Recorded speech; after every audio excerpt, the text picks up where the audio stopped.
Sudan's Prime Minister Abdallah Hamdok has resigned after another day of mass protests rocked the capital Khartoum. Thousands marched against a recent deal he had done to share power with the army, who staged a coup in October 2021. Chanting power to the people, protesters called for a return to full civilian rule.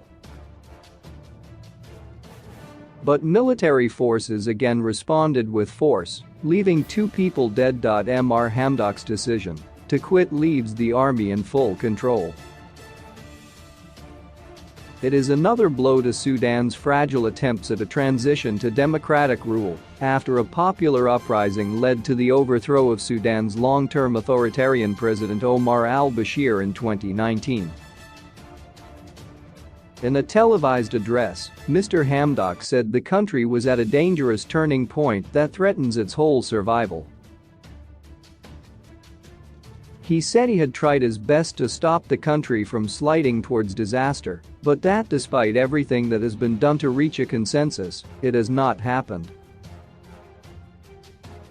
Civilian and military leaders had made an uneasy power-sharing agreement after the army staged a coup on 25 October and initially placed Prime Minister Hamdok under house arrest. The country was just 1 month away from transition to a civilian head of state when the army seized power. Mr. Hamdok, an economist by training, is widely respected in the international community, having previously worked as an official with the United Nations.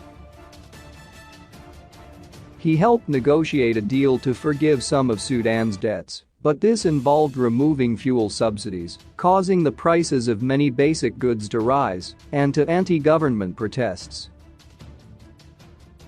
Under the agreement reached with Mr. Hamdok in November, the reinstated prime minister was supposed to lead a cabinet of technocrats until elections were held.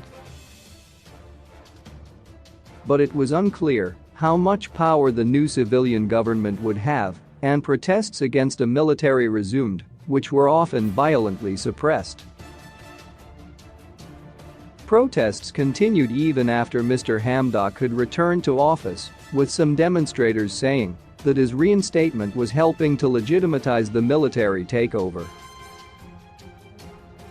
The United Nations Special Representative in Sudan, Volker Perthes, has expressed regret over Mr. Hamdok's resignation, saying it puts at risk progress made since the December revolution, when Mr. Bashir was toppled.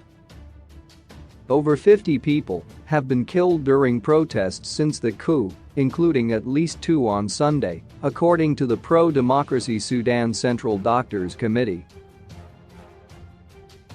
Coup leader Gen Abdel Fattah al-Burhan has defended last October's coup, saying the army had acted to prevent a civil war. He says Sudan is still committed to the transition to civilian rule, with elections planned for July 2023.